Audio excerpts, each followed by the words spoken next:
My sister yelled, "You're making my kids homeless." She had dragged a group of relatives with her to guilt-trip me, so I looked around at every one of them before calmly saying, "If you all care that much, then one of you can let her move into your house. Mine isn't an option." If you had asked me a year earlier which person in my family disliked me the most, I wouldn't have needed a second to answer. It was my stepsister, Natalie. She's 31 now, only a year older than I am, and for more than 20 years she made sure I never forgot that. In her eyes, I wasn't her real brother. The funny part is that she only started acting like we were family once she decided she wanted something from me. My house. My mom married my stepdad, Gregory, when I was 8 years old. I was honestly excited because I thought I was finally getting the family I'd always wanted. My biological father had died when I was 3, so I imagined having a dad again and even an older sister.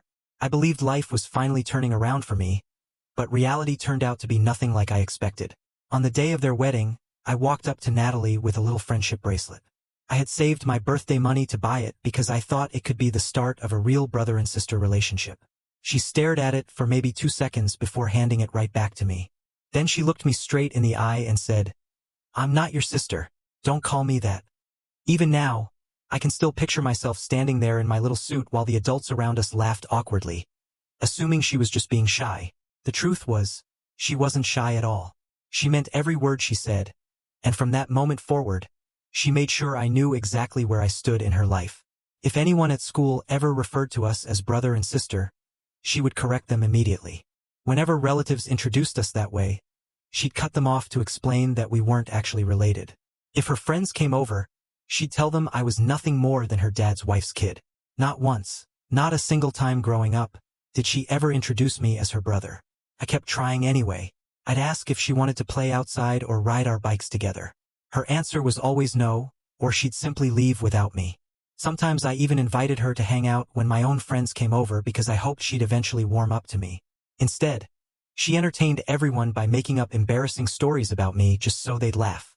One time she convinced half of my 5th grade class that I cried after losing a spelling bee I had never even entered. Another time she claimed I wet the bed until I was 10 years old. None of it was true, but she knew most people wouldn't bother finding out the truth. Every now and then Gregory would tell her, "Be nice to your brother." Without missing a beat, she'd answer, "He's not my brother." Gregory would let out a tired sigh, tell her to quit arguing, and move on. That was the end of it. She was never punished or held responsible. My mom always defended her by saying Natalie was still adjusting to the divorce and just needed more time. Apparently, adjusting lasted well over 20 years. Things only became worse after my younger half-sister, Chloe, was born. Natalie absolutely adored Chloe because, in her mind, Chloe was her real sister since they shared the same father. She constantly reminded Chloe that she had one real sister and one fake brother. Chloe was too little to understand at first, but after hearing it over and over again, she eventually asked why Natalie hated me. Even then, nobody really dealt with the situation. Everyone just wanted to avoid conflict and keep the peace. I learned pretty quickly that keeping Natalie happy mattered far more than making her take responsibility for the way she treated me. Eventually, I gave up trying to have any kind of relationship with her. By the time we were in high school, we barely spoke unless we absolutely had no choice. While she spent her weekends partying with friends, I was working at a hardware store every weekend, putting every paycheck straight into savings. I wanted to build a different life for myself. More than anything, I wanted a way out. Natalie loved making fun of me for working overtime, saying I was throwing away my youth while she was actually enjoying hers. Maybe, from her point of view, she believed she was right. My teenage years definitely weren't glamorous. I didn't travel, wear expensive clothes, or finance brand new cars I couldn't actually afford. Instead, I worked hard, focused on school, and saved every dollar I could. After graduating, I earned a scholarship to study mechanical engineering. I worked nights while attending classes and managed to finish college with almost no debt. Before long, I landed a solid job designing manufacturing equipment and gradually built a stable career for myself. I never became wealthy, but before I turned 30 I was financially secure, and most importantly, I didn't owe anyone a dime. Every raise and every bonus check went directly into my savings until I finally had enough for a down payment. 4 years ago I bought my very first house. It wasn't anything extravagant. Just 3 bedrooms, a small office, a decent backyard, and a garage that definitely needed work. The house was older, but it was structurally solid and I could see its potential. Almost every weekend, I tackled another renovation project myself. I installed new flooring, completely remodeled the kitchen, painted every room, redesigned the yard, and even rebuilt the deck with help from one of my coworkers. By the time I was finished, the place barely looked like the same house. I was incredibly proud because every improvement represented my own hard work. Meanwhile, Natalie's life was heading in the opposite direction. She married a guy named Travis who owned a roofing business that actually made decent money. Between the two of them, they should have lived comfortably. But comfort was never enough for Natalie. They leased luxury SUVs, filled their home with expensive furniture, and went on lavish vacations every single summer. Social media was packed with posts about them living their best life. Every Christmas came with another designer handbag, and each birthday party for one of their 3 kids looked like it cost more than the first car I ever owned. Whenever family members complimented my house, Natalie would brush it off by saying it was cute for someone who lived alone. After I finished all the renovations, she came over exactly once. She walked through every room without saying a single nice thing. Right before leaving, she glanced around and casually remarked, "Seems like a waste for one person to have all this space." Back then, I thought it was just another one of her rude comments. Looking back now, I realized she was already evaluating the place, convincing herself it should belong to her instead of me. After that visit, we hardly spoke except during holidays, and even then she ignored me unless she needed someone to lift heavy furniture, fix something that was broken, or put something together. It was funny, really. I wasn't family when it came to anything else, but suddenly I became family whenever there was work to be done. Then everything changed last winter. Travis's roofing business started falling apart after several large commercial contracts unexpectedly collapsed. Instead of tightening their budget and cutting expenses, they made things even worse. They refinanced their vehicles, maxed out their credit cards, and kept telling themselves that one big contract would solve everything. It never happened. The business failed completely. The creditors seized their equipment, both of their vehicles were repossessed, and they ended up almost 5 months behind on rent. Then one morning, Travis packed a suitcase, told Natalie he couldn't handle the pressure anymore, and walked out without looking back. Just like that, Natalie was left unemployed, raising 3 kids by herself with nowhere to live. After they were evicted, she did what everyone expected and moved back into my mom and Gregory's house. The problem was that their place only had 4 bedrooms. One belonged to my parents, another was Chloe's while she was away attending community college. Another served as Gregory's home office. That meant Natalie and all 3 of her kids had to squeeze into the one remaining bedroom. According to my mom, everyone in the house was already miserable after only a couple of weeks. The kids fought constantly because they had almost no room of their own. Natalie complained about absolutely everything. She complained about the food, the internet being too slow, and just about anything else she could think of. She also expected my mom to babysit the kids while she searched for work. Weeks turned into months, but not a single interview ever happened. Even so, Gregory quietly kept paying for her vehicle insurance because he believed she needed the SUV if she was ever going to find a job. Every phone call I had with my mom eventually turned into another long list of complaints about how exhausted and overwhelmed everyone had become. I felt bad for what they were dealing with, but I also knew it wasn't my responsibility. I stayed out of the situation because, as far as I was concerned, it wasn't my problem. Then, one Saturday afternoon, my mom called me. She said she and Gregory needed to come over because they had something important to discuss. My first thought was that someone was seriously sick. Instead, they ended up sitting at my dining room table looking more nervous than I'd ever seen them. My mom wouldn't even look me in the eye. Gregory cleared his throat, shifted in his chair, and finally said, "We've been talking about Natalie's situation." I simply nodded and waited, but deep down I already knew where this was heading. Then he said, "Your house has plenty of space." The moment those words came out of his mouth, everything clicked.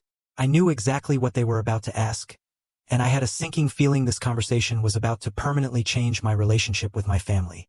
Gregory leaned across the table with his hands folded together, almost like he was negotiating a business contract instead of asking for an enormous favor. "Your mother and I were thinking that maybe Natalie and the kids could stay here for a while, just until she gets back on her feet." I looked from him to my mom, who still couldn't bring herself to meet my eyes. "What does a while actually mean?" I asked. Gregory shrugged. "Maybe a few months." That answer alone told me they hadn't really thought any of this through. A few months has a funny way of turning into a year. So I asked the obvious question, had Natalie found a job yet? My mom quietly admitted she hadn't and said she wasn't actively interviewing anywhere yet. Another long, uncomfortable silence filled the room before Gregory finally muttered that Natalie was focused on getting the kids settled first. That explanation sounded pretty questionable considering she'd already been living with them for nearly 3 months. Then my mom finally spoke up again. She said she had another idea. The second she said that, I knew I wasn't going to like whatever came next. Maybe it would be easier if you stayed with us for a while instead. I blinked a couple of times because I honestly thought I'd heard her wrong. Stayed with you, I repeated. She nodded carefully. Just temporarily. That way the kids won't have to move again, and your house already has enough bedrooms for everyone. I actually laughed out loud. It wasn't because anything was funny. The whole suggestion was so ridiculous that laughing was the only reaction my brain could come up with. So let me make sure I understand this, I said. Natalie doesn't want to live with me. She wants me to move out of my own house so she can move into it. Gregory quickly tried to smooth things over. It's not like that. Then tell me how it's different, I replied. He opened his mouth to answer, hesitated for a second, and then quietly closed it again without saying anything. My mom stepped in instead. Honey, you're just one person. She's trying to raise 3 children. The room went silent again. I leaned back in my chair and looked around the dining room I'd spent months fixing up with my own hands. Every cabinet, every light fixture, every section of flooring. I had installed all of it myself. I remembered spending entire weekends covered in drywall dust because hiring contractors wasn't something I could afford. Now they were asking me to throw some clothes into a suitcase, leave my own home, and hand it over because my stepsister had decided she deserved it more than I did. Did Natalie actually come up with this idea? I asked even though I already knew the answer. Gregory let out a heavy sigh. It was her suggestion.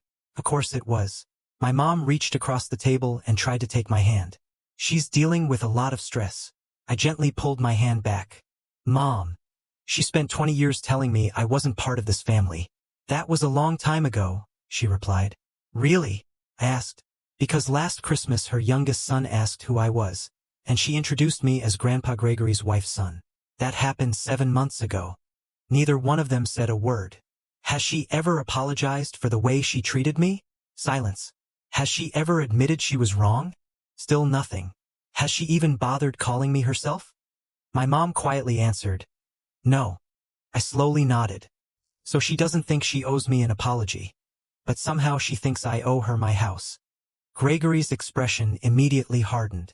No one's asking you to give away your house. If I move out, she moves in without paying rent, without signing a lease, and with no move-out date, then what exactly would you call that? I asked.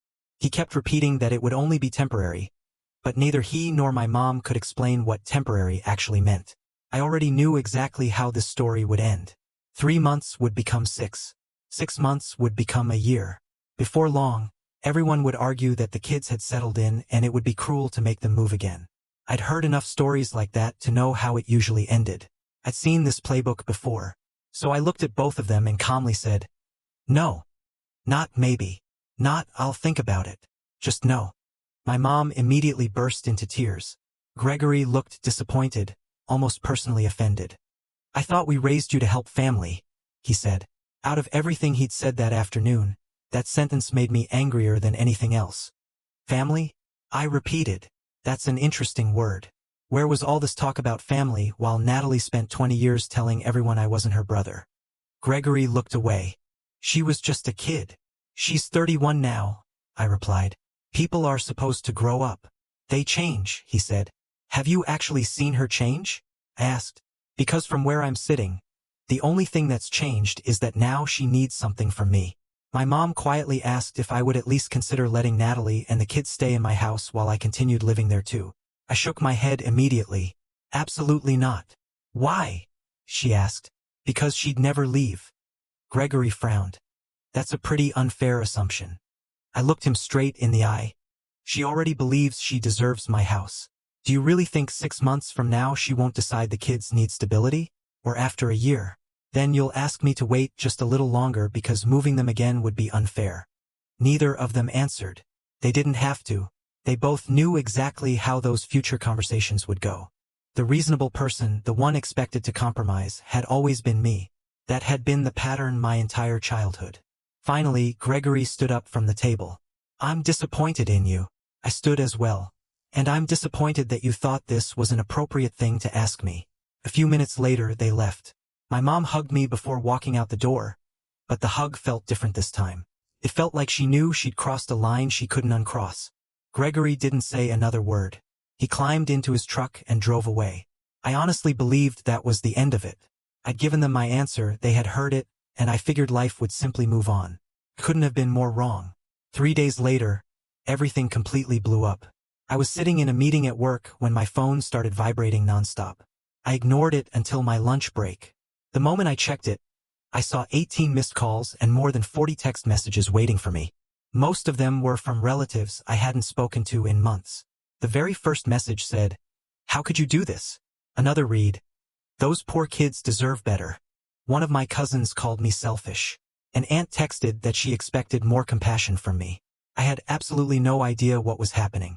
Completely confused, I opened social media for the first time in weeks. The first thing at the top of my feed was a public post written by Natalie. She never mentioned me by name, but she didn't need to. She wrote about how her husband had abandoned her, how she was struggling to raise 3 children on her own, and how a wealthy relative with a large, empty house refused to help because he cared more about property than family. She even claimed that her children were sleeping on the floor because someone who says they love family slammed the door in our faces. That part made me especially angry because no one had ever come to my front door asking for help. It was completely made up. She finished her post by saying she hoped her children would never grow up to be as cold-hearted as certain people in the family. Within hours, thousands of people had reacted to it. Hundreds of strangers were calling me heartless even though they didn't even know who I was. What hurt even more was seeing my own relatives agreeing with her. These were the same people who had watched her spend my entire childhood telling everyone I wasn't family. Yet now they acted like I was somehow obligated to save her simply because she had kids. I never replied to her post. Instead, I quietly took screenshots of everything. Something in the back of my mind told me the situation wasn't finished yet. About an hour later, my phone rang again. It was Natalie. Even though I knew I probably shouldn't answer, I picked up anyway. She didn't even bother saying hello. "You embarrassed Mom," she screamed. I almost laughed. "I embarrassed Mom?" She cried because you refused to help us. "No," I said calmly. She cried because she finally realized how ridiculous this request really was. Her voice instantly turned cold. "So you're really going to make my children suffer because you're still holding onto some childhood grudge? This isn't about our childhood. Then what's it about? It's about you expecting me to move out of my own house." She let out a dramatic sigh like I was the unreasonable one in the conversation. "You don't even need that much space. That isn't your decision to make. You're selfish." "Maybe," I answered without raising my voice. "But selfish people usually don't spend 20 years telling someone they're not family before asking for their house." She went silent for a few seconds before saying something that honestly made me smile. "Dad agrees with me." The moment she said that, everything became crystal clear.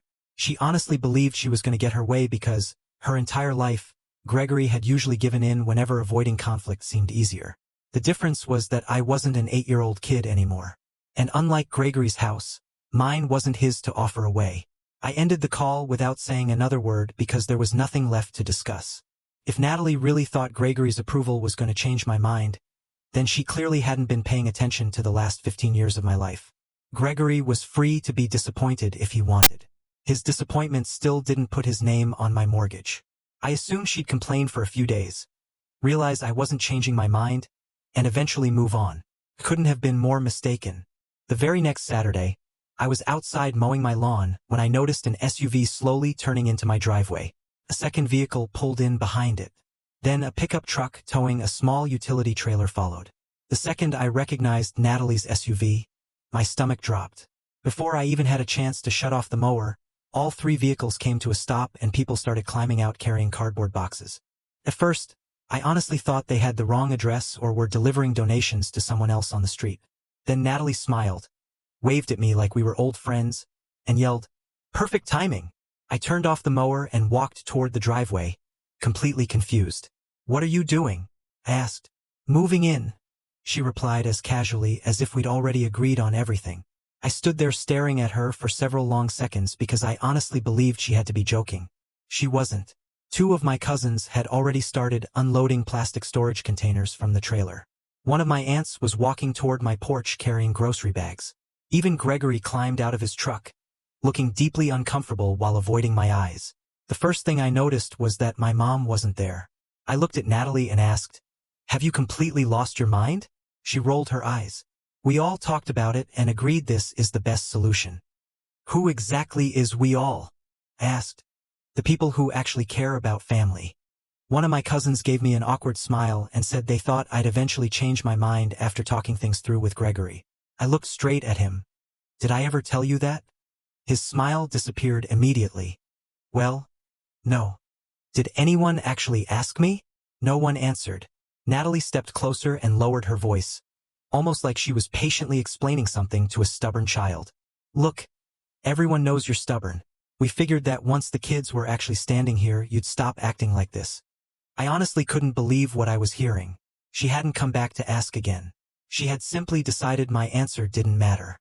Her entire plan was to bring enough relatives to my house that I'd feel too guilty or embarrassed to tell them no. She really believed social pressure would force me to give in. She couldn't have been more wrong. I calmly walked past every one of them, unlocked my front door, stepped inside, and locked it again behind me. Through the front window, I could see everyone standing there looking completely confused. About 30 seconds later, my phone rang. It was Natalie again. I answered. "Open the door," she demanded. "No. Stop making a scene. You're the one trying to move into somebody else's house." She let out another loud, frustrated sigh. "The kids are standing outside in the heat. Then maybe you should take them somewhere that actually belongs to you." Her voice got even louder. "You're seriously going to do this?" "Yes," I replied. "I am." She hung up. About 5 minutes later, someone started pounding on my front door. Then the knocking got even louder. After that, I heard Gregory's voice asking if everyone could just calm down and talk. I unlocked the door just enough to step outside onto the porch while keeping the door mostly closed behind me so nobody could force their way inside. Gregory looked completely worn out. "Son," he began. "Don't." I cut him off immediately. "Don't call me son while you're standing on my porch helping someone move into my house after I already told you no." His expression immediately fell. He admitted the whole moving plan had been Natalie's idea. Then he said he only came because he hoped I'd change my mind once everyone showed up together. I only asked him one question. "If I showed up at your house with a trailer full of my furniture after you already told me no, what would you do?" He didn't answer. Natalie answered instead. "That's completely different." "How?" I asked. "Because you don't have children." There it was again. Every single argument somehow circled back to the fact that she had kids, as though becoming a parent automatically gave someone a right to another person's home. I looked around at everyone standing in my driveway. "Did any of you ask whether Natalie planned to pay rent?" Silence. "Did any of you ask if she was going to help pay the utility bills?" More silence. "Did anyone ask how long she intended to stay?" My aunt quietly admitted they had simply assumed it would only be for a few months. I turned toward Natalie. "So how long?" She folded her arms across her chest. "Until I'm financially stable. However long that takes. 6 months? A year? If that's what it takes. 2 years." She never answered. She didn't need to. By then, everyone standing there finally understood exactly what I had realized from the very beginning. There had never been an actual plan. There was no deadline. The entire strategy was simple. Get inside my house first, and make getting her back out my problem later. I looked straight at my cousins and said, "The only reason you helped unload those boxes is because you thought I had already agreed to all of this." I didn't. I never agreed to anything. I told my parents no 3 different times, and Natalie knew exactly what my answer was. The moment they heard that, both of my cousins quietly picked up the boxes they'd been carrying and set them right back on the trailer. One of them apologized for getting caught up in the situation. My aunt, meanwhile, looked completely shocked. She turned to Natalie. "Is that true?" Natalie immediately got defensive. "He's twisting everything." Without saying a word, I pulled out my phone, opened the text conversation I'd had with my mom a few days earlier, and handed it to my aunt. The messages couldn't have been any clearer. My mom had asked me more than once to reconsider. Each time I had politely but firmly refused. There was no misunderstanding, no confusion, no mixed signals, just one very clear answer. No. My aunt read through the conversation, looked over at Natalie, then silently handed my phone back to me. After that, something changed. One by one, My relatives started putting every box back into the vehicles. Nobody argued with me anymore. Nobody tried convincing me to change my mind. They had all realized they'd been manipulated into helping with something they never would have agreed to if they'd known the truth from the beginning. That's when Natalie completely lost it. She started screaming that everyone was abandoning her. She called my cousins cowards. She accused me of setting her up just to humiliate her. She even turned on Gregory, yelling that he wasn't acting like a real father. Then something happened that I honestly never thought I'd see. Gregory suddenly raised his voice louder than I'd ever heard in my entire life. Enough! The entire driveway fell silent. He looked directly at Natalie. He told us no. I should have respected his answer. Then he took a slow breath before adding, "This is over." Natalie stared at him like she couldn't believe what she just heard. "You're taking his side?" Gregory closed his eyes for a brief moment before quietly answering, "I'm taking the side that's actually right." For the first time since I was 8 years old, he wasn't asking the reasonable person to sacrifice everything just to keep the peace. It had taken nearly 30 years and a driveway full of embarrassed relatives, but he had finally stopped enabling her. Natalie looked around, clearly expecting someone to defend her. Nobody did. My cousins silently loaded the remaining boxes. My aunt wouldn't even look in her direction. Even the kids had gone quiet, sensing that something serious was happening. Gregory stood there with his shoulders slumped. He didn't look angry anymore. He looked completely defeated. Natalie had spent her entire life getting her way, especially whenever Gregory was involved. She wasn't used to hearing the word no. Instead of accepting it, she only became louder. She pointed at me and screamed that I'd manipulated everyone into turning against her. She accused me of waiting years for the perfect chance to get revenge because she'd never accepted me as her brother. The irony almost made me laugh. "You're actually right about one thing," I told her. "You never accepted me as your brother. And that's exactly why none of this makes any sense." She frowned, but before she could interrupt, I kept talking. "For more than 20 years, you made sure everyone knew I wasn't family. You corrected teachers, relatives, and even your own children whenever they accidentally called me Uncle Derek. You worked hard to make sure nobody ever believed we were brother and sister. But now that you need a free place to live, suddenly I'm family again. So which is it, Natalie? Am I your brother or not?" She opened her mouth to answer. Nothing came out. "That's what I thought," I said. A few minutes later, my mom finally pulled into the driveway. She had been out grocery shopping. One look at everyone's faces was enough for her to realize something had gone terribly wrong. She walked straight over to me and quietly asked if I was okay. I told her I was fine, but I also told her something like this could never happen again. She nodded without hesitation. Then, to my surprise, she turned toward everyone still standing there and told them the truth herself. She admitted that she had asked me several times to reconsider. She admitted that every single time I had refused. She also made it clear that I had never once suggested Natalie could move into my house. Most importantly, she admitted that giving Natalie false hope had been her mistake, not mine. The moment my mom said that out loud, the mood changed completely. Any relatives who had still been unsure finally understood exactly what had happened. This wasn't a misunderstanding. Natalie hadn't misheard my answer. She had simply ignored it because she believed enough public pressure would force me to cave. My oldest cousin slowly shook his head. "Natalie, you told us he'd already agreed." She never denied saying it. Instead, she broke down crying. This time, the tears were real. They weren't angry tears or frustrated tears. For a brief second, I actually felt sorry for her. Losing your husband, your home, and your financial security would crush almost anyone. Then she pointed straight at me and screamed that everything was my fault. According to her, if I had only acted like family, none of this would have happened. The little sympathy I'd started feeling disappeared immediately. I looked around at everyone and calmly asked one simple question. If you all believe she deserves free housing, why hasn't anyone offered her your own home? Nobody answered. They had all been perfectly willing to volunteer my house. None of them seemed interested in volunteering theirs. My aunt quietly explained that she only had a 2-bedroom condo. One cousin said his apartment lease didn't allow extra people to move in. Another relative pointed out that they already had 4 kids living at home. Every excuse they gave made perfect sense.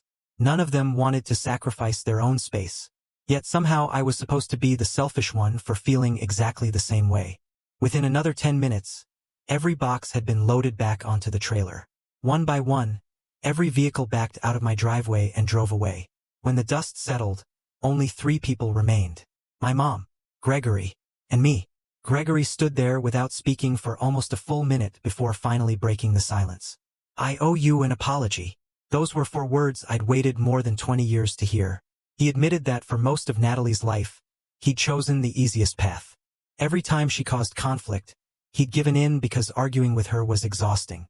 He finally realized that all he'd really taught her was that if she pushed hard enough, everyone else would eventually give up. He told me that watching her try to take over my home had forced him to see just how badly he'd failed both of us. I appreciated hearing the apology, but I also told him the truth. One apology couldn't erase decades of always being expected to compromise while Natalie never had to. If we were going to have any kind of real relationship going forward, then things had to be different. He nodded slowly and said he understood. Before leaving, my mom hugged me tightly and quietly admitted she was proud that I'd stood my ground, even though she hadn't been brave enough to stand beside me from the very beginning. Over the next several months, things gradually started to calm down. Natalie eventually found a full-time office job through one of Gregory's former coworkers. Once she combined that paycheck with the child support she finally pursued through the courts, she was able to get back on her feet. Before long, she rented a small townhouse for herself and the kids.